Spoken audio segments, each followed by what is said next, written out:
Hola, ¿qué tal? ¿Cómo están? Espero que se encuentren bien allá en casa. Sean bienvenidos nuevamente a mi canal. En este caso retomaremos el libro La Vía para el Futuro de la Humanidad del autor Edgar Morin.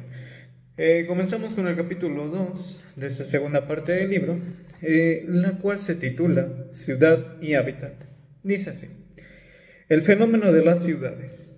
El conjunto del planeta está inmerso actualmente en un proceso de urbanización acelerado. Entre los años 1950 y 2000, la población urbana del mundo, incluidos los países en desarrollo, se ha más que triplicado. Ha pasado de 650 millones a 2.900 millones de personas. Las próximas décadas debería confirmar esta tendencia, salvo que produzca una desaceleración, cosa improbable. La población urbana del mundo aumenta actualmente en 1 millón de personas por semana, y ese ritmo debería acelerarse según las Naciones Unidas, que prevé una población mundial de 8.000 millones de personas en el año 2030. La población urbana de los países en desarrollo debería doblarse, pasando de poco menos de 2.000 millones del año 2000 a cerca de 4.000 millones para el año 2030. Según estas mismas previsiones, habrá 21 nuevas ciudades con más de 10 millones de habitantes en el año 2015. Esto se estima hacia el 2050. 2/3 de la población mundial vivirá en ciudades. La mayor parte de ese incremento afectará a los países en desarrollo, cuyas ciudades deberán acoger a al menos 2.000 millones de habitantes, más que hoy. La particularidad de la urbanización de la mayoría de los países del sur, comparada con la de los países del norte, es la amplitud y la velocidad en la que se lleva a cabo. Es el crecimiento acelerado de la pobreza y el rápido desarrollo de las Bienenbiers.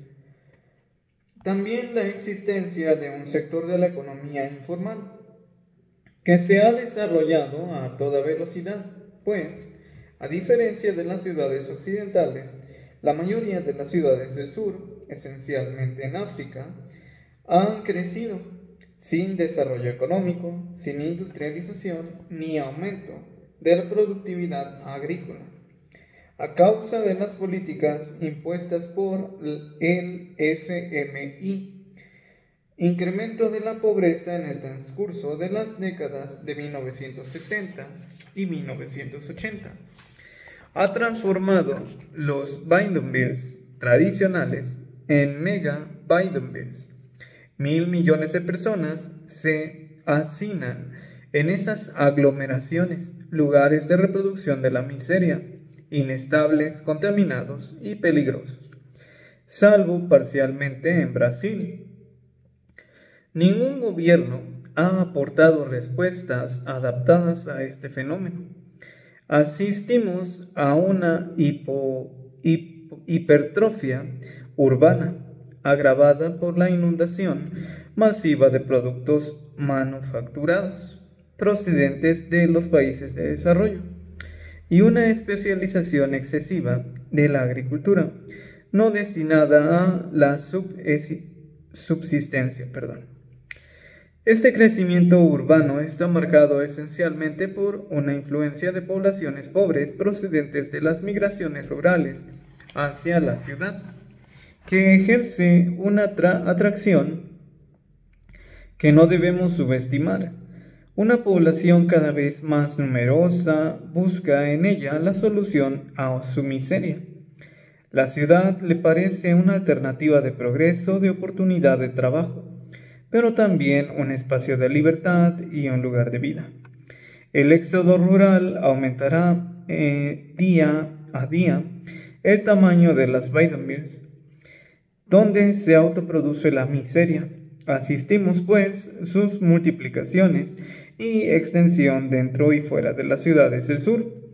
Esos barrios de chabolas que nacen y crecen sin planificación urbana son a menudo el producto de preocupaciones o invasiones ilegales de los terrenos.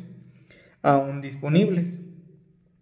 A menudo también son los templos de la marginalidad, la insalubridad, las violencias urbanas, la criminalidad, los problemas de salud y de tráfico de drogas. Sin embargo, en ciertas sociedades del sur, dentro de esos espacios nacen sistemas de una solidaridad recuperada, donde se logra atenuar la miseria. En todos esos países se ha observado el mismo escenario: crecimiento urbano acelerado, éxodo rural masivo, incremento de las desigualdades. El índice de las desigualdades ha alcanzado su apogeo durante los 4 últimos decenios. Aunque las causas de la amplitud de ese crecimiento sea compleja, podemos distinguir el proceso de 3 fases principales. La primera está ligada a la época colonial. La segunda fase, de 1950 a 1970, se caracteriza por un crecimiento urbano acelerado ligado a la inestabilidad política, guerras de independencia en algunos países y por la mecanización del campo. Finalmente, la tercera fase, de 1970 al año 2000, está marcada por la PAE, planes de ajustes estructurales. Este periodo se ha conocido con un segundo brote de crecimiento urbano y provocado por dichos planes que promueven el Banco Mundial y el FMI, que han agravado la pobreza en estos países y han contribuido a los fenómenos del éxodo hacia la ciudad de una fracción importante de las poblaciones rurales que emigra en busca de empleo. 30 años después de la implementación de estos planes, las consecuencias son dramáticas. Según los estudios de la OIT, Organización Internacional del Trabajo, la pobreza ha aumentado en un 50% durante ese periodo. En todas partes, la renta media de los PED ha bajado en un 30% en Argentina, 20% Brasil, 40% Venezuela. En toda África, en el Magreb, los ajustes han provocado récords drásticos en las economías urbanas y por lo tanto una caída del poder adquisitivo. En Costa de Marfil, por ejemplo, la pobreza urbana se ha multiplicado por 2 entre 1987 y 1988.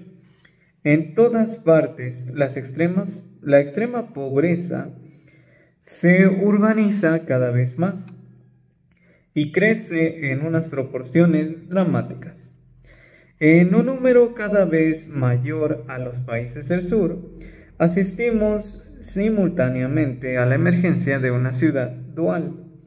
Por una parte, esos países conocen un boom notable en la construcción de hoteles de lujo, de infraestructura como autopista y equipamiento turístico.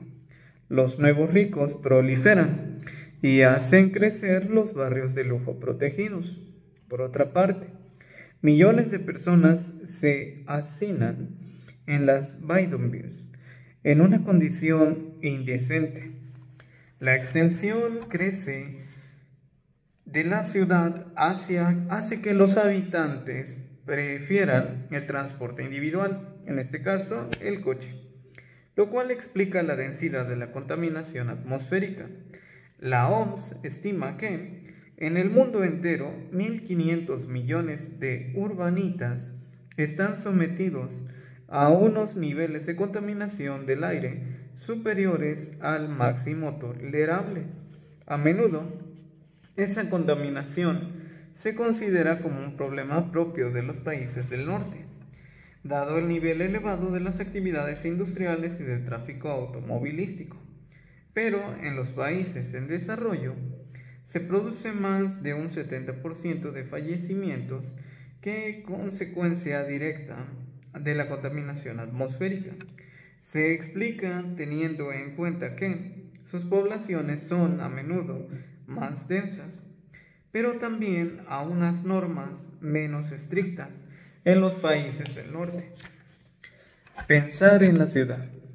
La historia de la humanidad de todas las instancias decisivas y decisionales siempre han estado en la ciudad: el poder político, religioso, económico, desarrollo científico, técnico, al igual que los lugares de creación artística, ocio y espectáculos.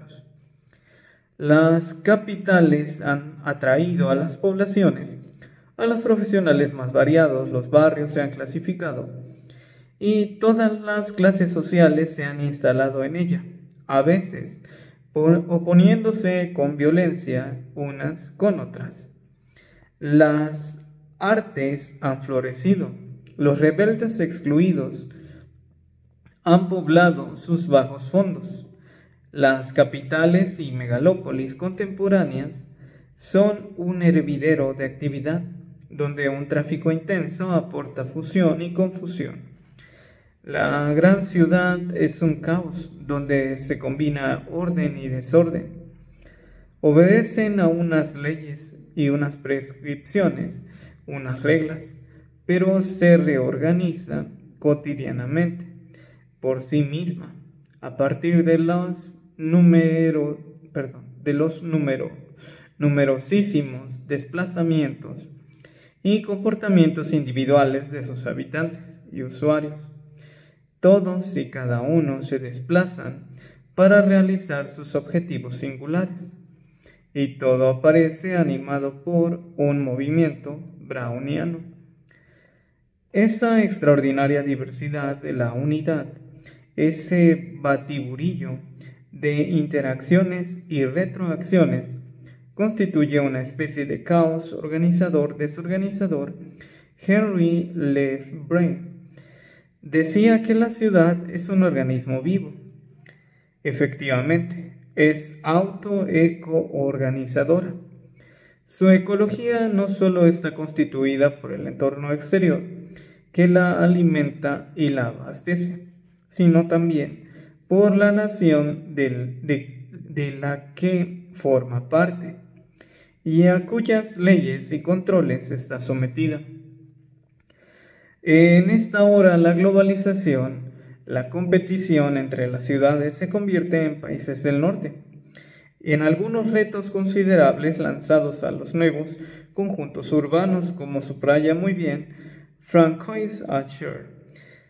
Según este autor, en un primer desafío es el de la competencia entre las ciudades, una idea ya conocida, que deben ser capaces de atraer capitales, mercancía y profesionales de alto nivel, cuya presencia es indispensable para seducir a las inversiones de los sectores clave.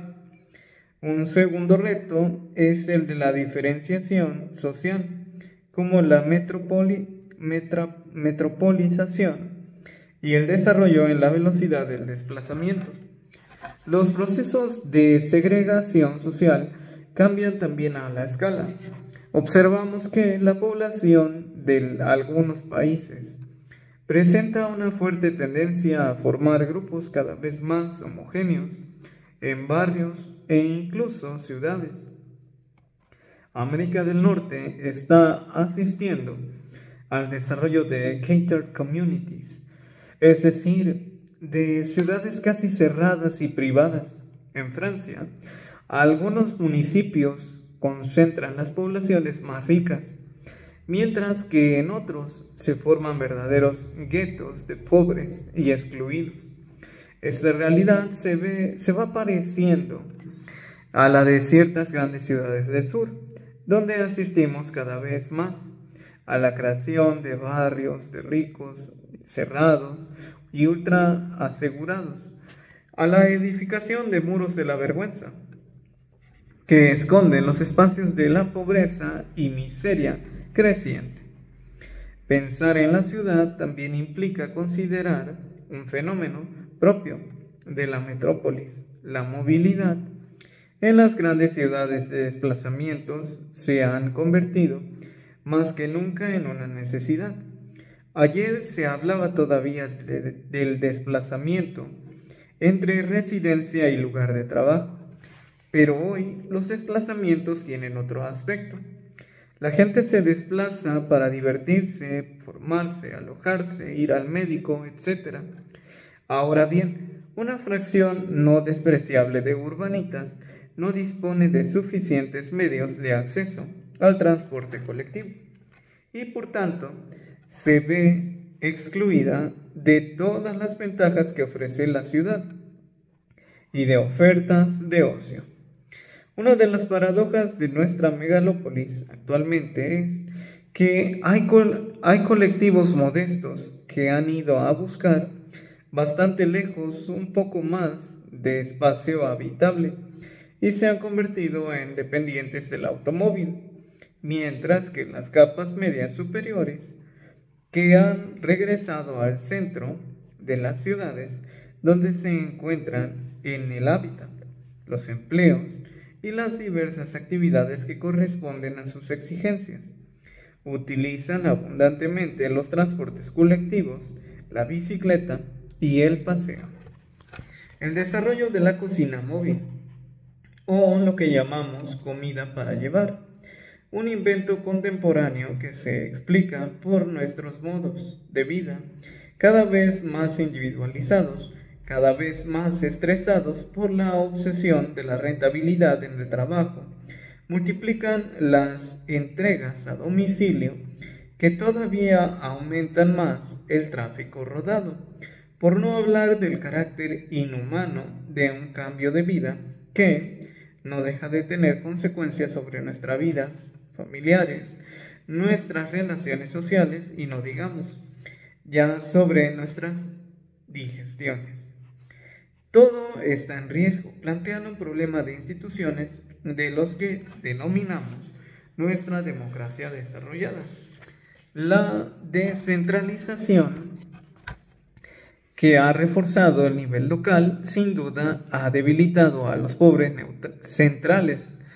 Nuestra megalópolis han ido perdiendo medios financieros y por consiguiente, muy acertadamente, Francois Asher, pensar en la ciudad hoy es reflexionar sobre los múltiples disfuncionamientos económicos, sociales y medioambientales que resultan de esa nueva configuración.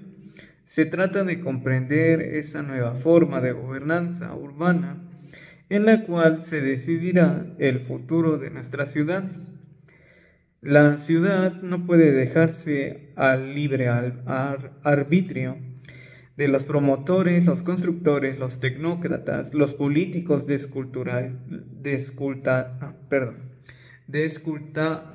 desculturizados en el contexto de un mercado abocado al máximo beneficio. Un ser vivo complejo como en la ciudad necesita ser pensado una y otra vez.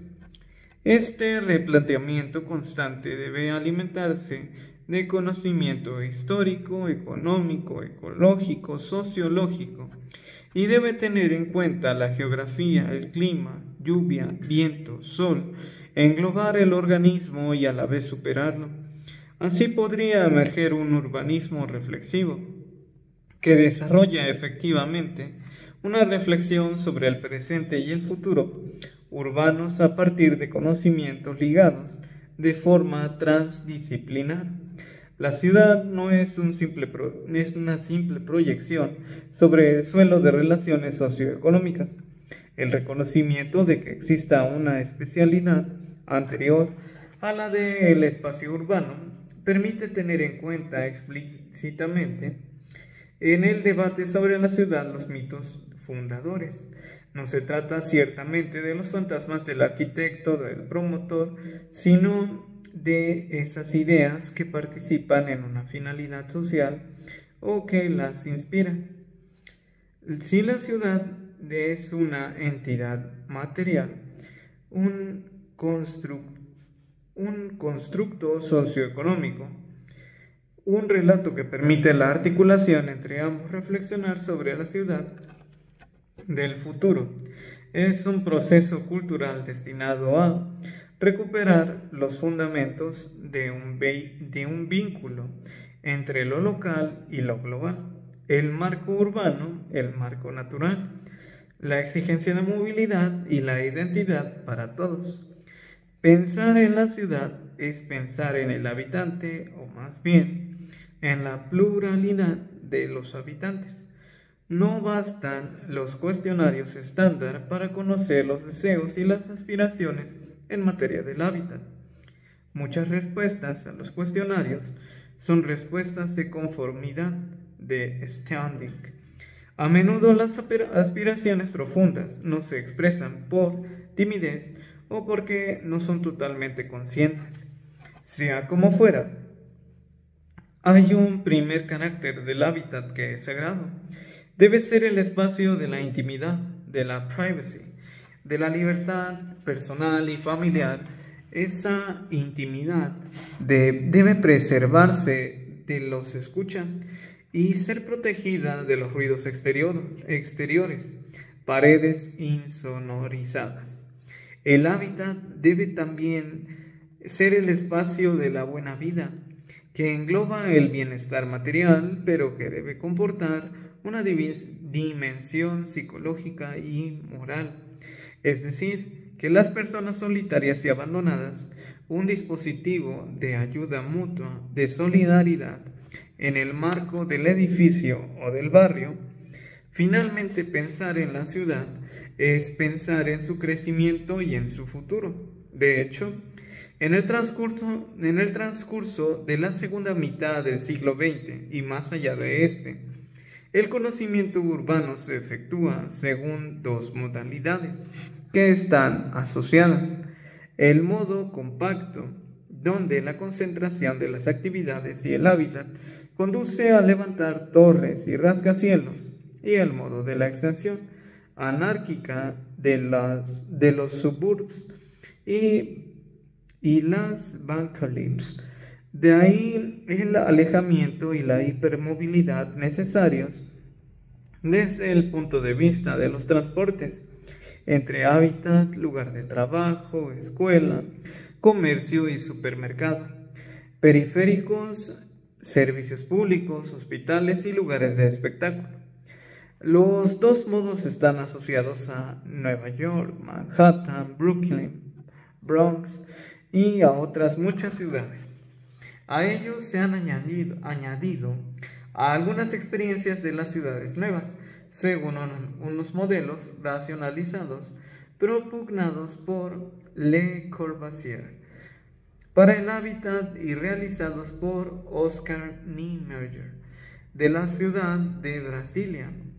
Este modo, que ha creado bloques de los inmuebles aislados y separados por las largas avenidas destinadas a los coches, ha multiplicado los espacios verdes, pero impide la convivialidad, el paseo, y resulta inhumano comparado con la periferia no planificada, que se ha ido creando espontáneamente.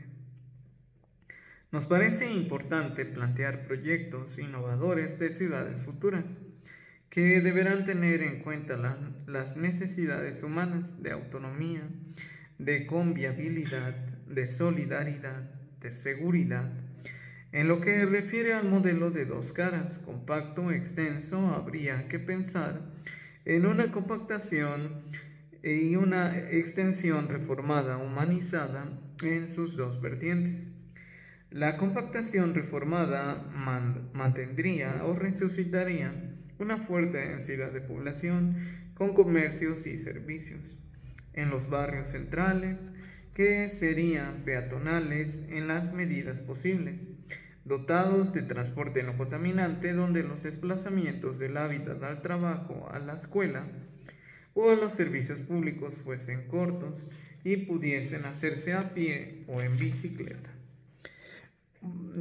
Continuando con esto, dice que en esta compactación podría comportar en algunos lugares unas torres o rascacielos donde deberían de crearse relaciones comunitarias internas. La extensión reformada debería estar bien dotada de transportes públicos y cada núcleo suburbano tendría su oficina de correo, su dispensario, su cine y sus pequeños comercios. Finalmente, Pensar en el crecimiento urbano exige considerar un freno para el gigantismo de los que invierten en los flujos migratorios. Los demógrafos, economistas, sociólogos proyectan cándidamente las grandes corrientes actuales en el futuro, sin pensar que las corrientes dominantes crean contracorrientes, que a menudo sucede lo inesperado. Fue el caso de la predicción estadística europea a finales de la década de 1950.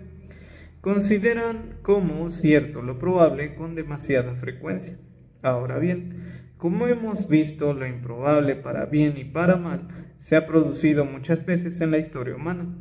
Lo probable es que próximamente 10 megalópolis contengan cada una de 20 a 30 millones de habitantes y que la urbanización continúe hasta la desertificación total del campo, destinado únicamente a las agriculturas y ganaderías industrializadas. La inversión de los flujos migratorios parece posible a pesar de todo. En una metrópolis como París, el flujo se ha invertido. Ese movimiento hacía que el campo afecte a gente joven tentada por la agricultura biológica, la ganadería, la viticultura, y a jubilados que buscan en paz la armonía, las posibilidades del teletrabajo.